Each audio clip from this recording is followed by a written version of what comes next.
even once? Have you said thank you even once?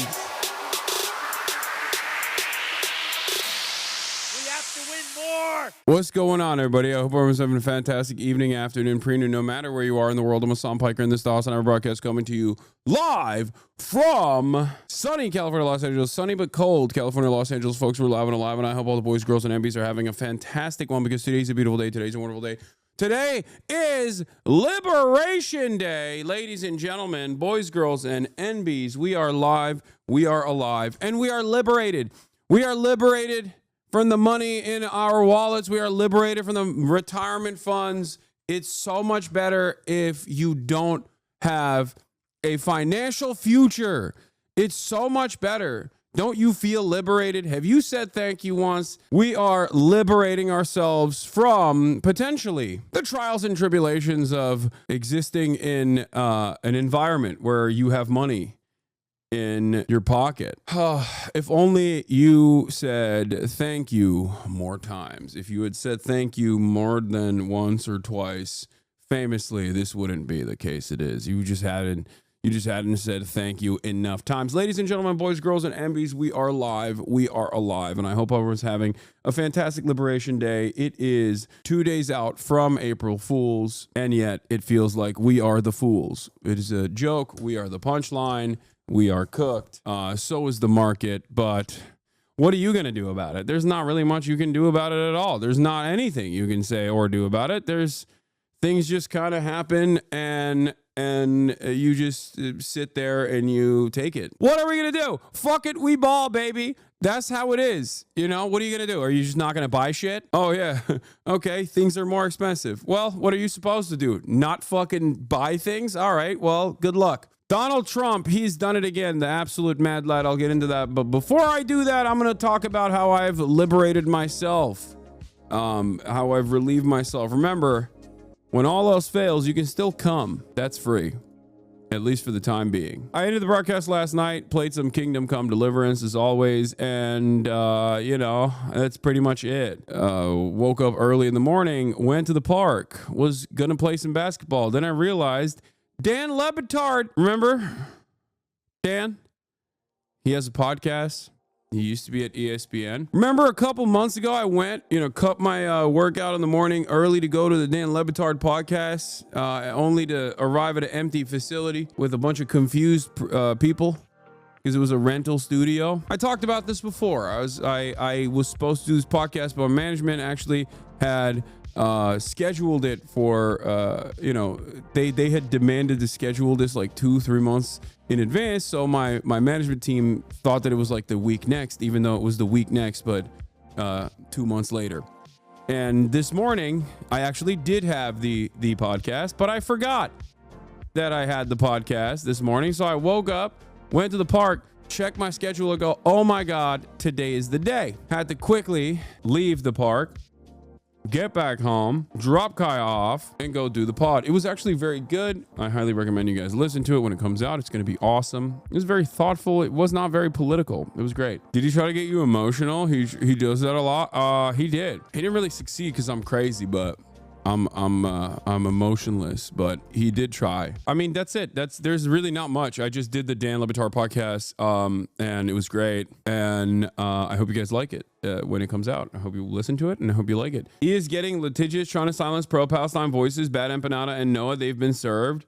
Yeah, I heard about that. I'll probably get into that in a little bit because it's no longer drama, but like direct litigation. But obviously I'm not going to do that right now because there's so much going on in the market universe, in the universe that we live in. So Georgie boy thinks he's safe out there, but he's not. He's just never really come up against someone like me. I'll just be honest. I mean, not to toot my own horn, but I have more money than them. I'm more dedicated than them. Maybe it's not worth it to spend $1 million pursuing some fucking human STD in Argentina. No, that's gone. It's not that it's irrelevant. I'm not saying that at all, but it's definitely not insignificant. I think it's definitely something to talk about. He's saying he will see you last. This was always the plan if you watched his nuke. Yeah, I don't know why.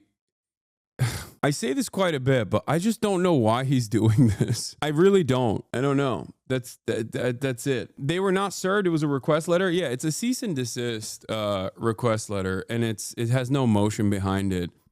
And it will just be a ridiculous round of costly litigation by a narcissistic multimillionaire who is hell-bent on destroying any kind of charity that people might have had about him. But that's irrelevant right now. We'll get to that later. You're only relevant today because I did a show with you. He's a Delulu fuck. Watch later if you want. Okay, guys, stop sending me fucking Ethan Klein links. Okay, we'll get to it when we get to it. Jesus Christ. Calm down, everybody.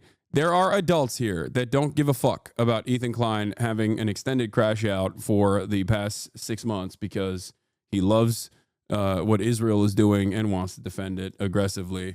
But he can't do it openly, so he has to defend it by attacking everyone that criticizes Israel. Nobody cares about Ethan Klein right now, okay? Nobody cares about Ethan Decline. People care about the decline in the dollar value in their 401ks. We're going to be talking about that because you shouldn't be worrying about how much money Ethan Klein is wasting on his lawyers for frivolous lawsuits as he gets farmed over and over again, making it seem like he has a serious legal case in his hands. You should be worried about your wallets being liberated. Your wallets will be liberated pretty aggressively, as a matter of fact, because Donald Trump, my goat, my glorious king, the absolute mad lad, he did it. He freaking did it. He did the dang thing. He's out of his dang mind. RIP to the stonks. RIP to the stonk market. It's tariff time, baby. It's tariff time. Let me tell you, money, it's just a piece of paper. Or in this day and age, in this economy, it's just a number on your screen. If you close your eyes, it goes away. If you close your eyes and maybe even doodle a couple extra zeros, it feels like you have even more of it. Money is fake. That's all it is. And not having it is also fake. And having it is also fake. Elon Musk will wipe out multiple billions of dollars of net worth like it's nothing. I'm just telling you, these are the conversations you can have with your landlord when rent comes around, and because you have purchased bananas that month, something that we just simply don't grow in the United States of America, and now you have to pay $11 per banana, maybe $20 per banana. How much can a banana cost, Michael? $20 is now becoming the reality. Donald Trump finally came out and said, hey, enough is enough. America, after being at the forefront of developing a complex network of supply chains that simply benefit the American consumers in a way that completely eviscerated the American working class, in a way that only benefits American capital owners so that they can constantly chase profits overseas by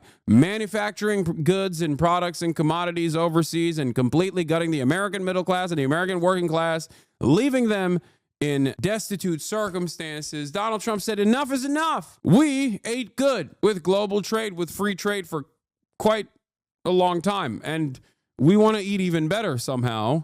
But because I have no solutions, I've decided I'm going to put tariffs on every country on the planet, with notable exceptions, North Korea, Russia, and, well, Iran got 10%, I believe. But North Korea and Russia, I believe, are two countries that didn't get it. But also, we don't really do any fucking trade with them, so I don't think that's all that impactful. But Donald Trump, Big T, the T-Dog, the T-Man, he said, tariffs galore is the most beautiful word in the language.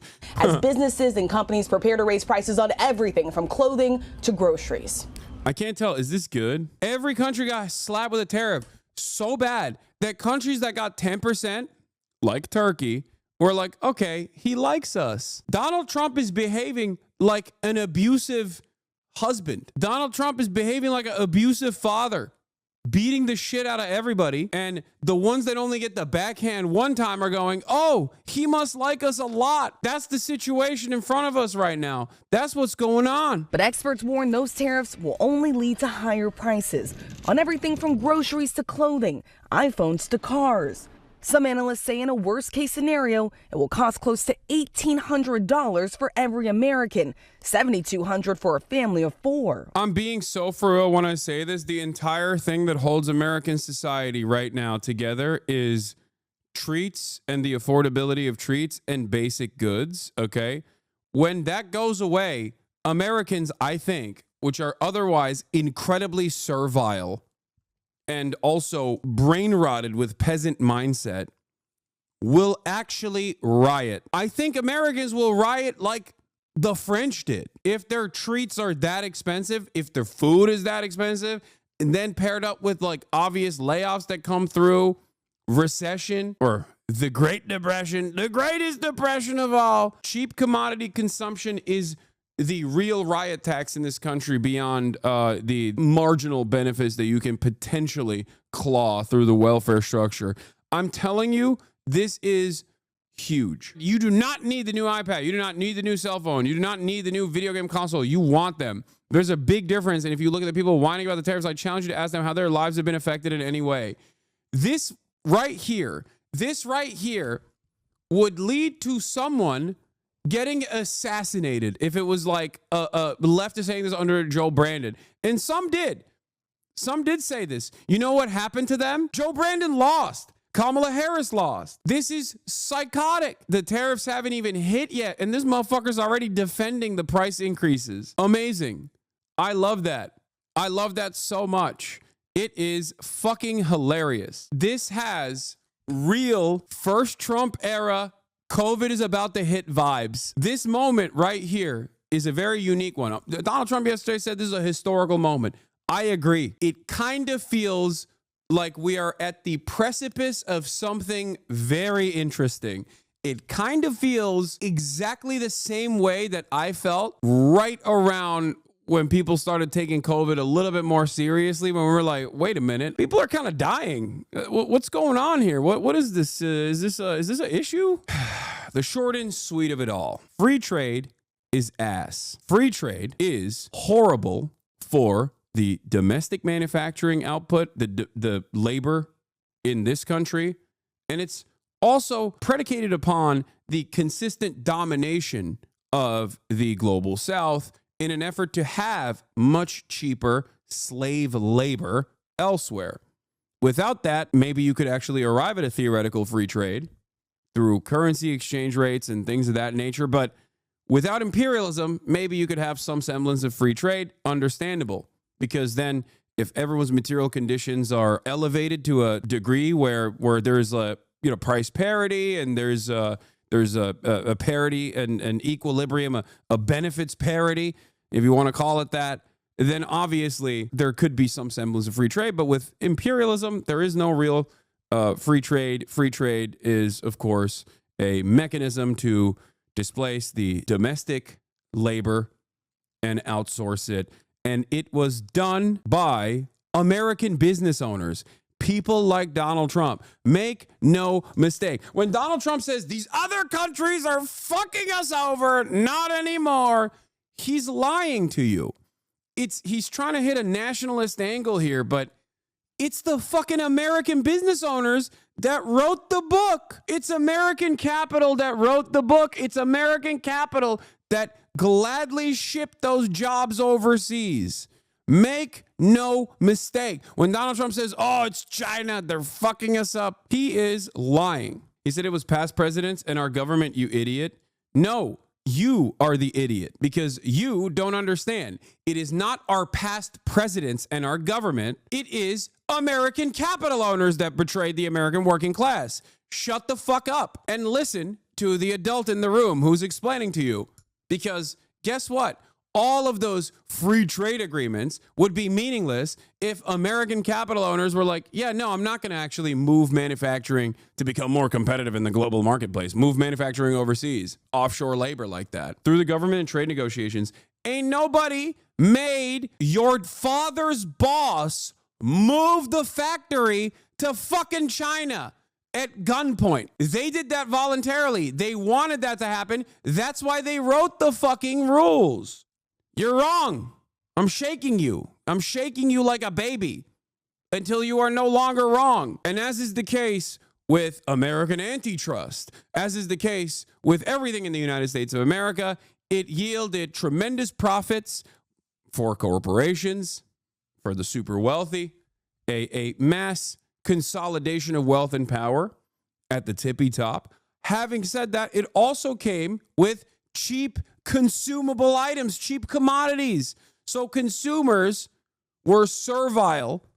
Consumers were made to not realize how devastating this was for their future, for the future of the economy. But make no mistake, it was entirely done by wealthy businessmen. They wanted it and they got it. For Donald Trump to say, this is previous administrations, this is China, you're wrong. It's the very same super wealthy people right now that are still in power and have become even more powerful in the consequence of this. Those were the villains that conducted this operation. And the American government led this process of global domination, led this process of international markets favoring the American consumer base in the short term, while directly displacing the labor force, which would have genuine material harm, genuine consequences for the American economy in the long term. And we are now living in the ashes of that.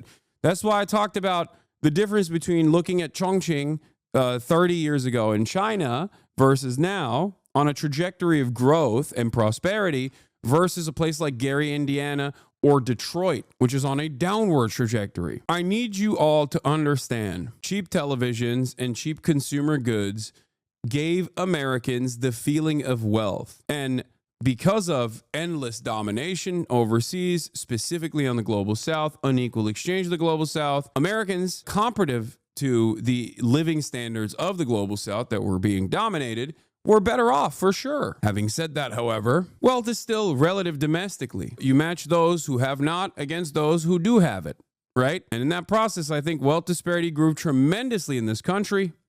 And now we are in this predicament. And the only way out of this predicament, ironically enough, is to be China, is to do China, is to literally have industrial trade policy, nationalization of key sectors, boosting manufacturing, a federal jobs guarantee, a federal jobs program. That's how you're supposed to get out of this, with central planning. You're secretly excited about this all, don't lie. No, I think that, I mean, this is a situation where I think Americans will break away from Donald Trump, regardless of what these fucking freakish cultish losers are saying, because you can't make someone, through the cult mentality, you can't make someone believe that they have more money in their pocket. If they feel it, they feel it. Oh, dude, China like remove term limits for their premier like what Xi Jinping did?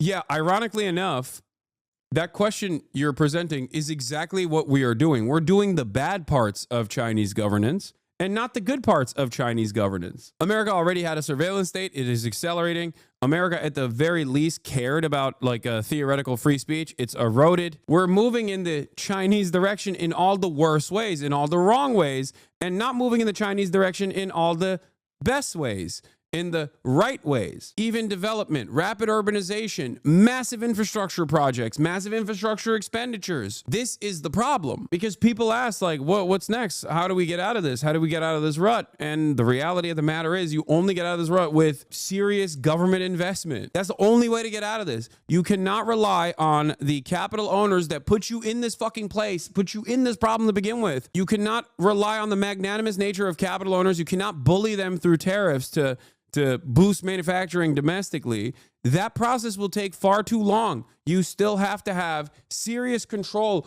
over that transition. And Donald Trump seemingly is not interested in doing that at all.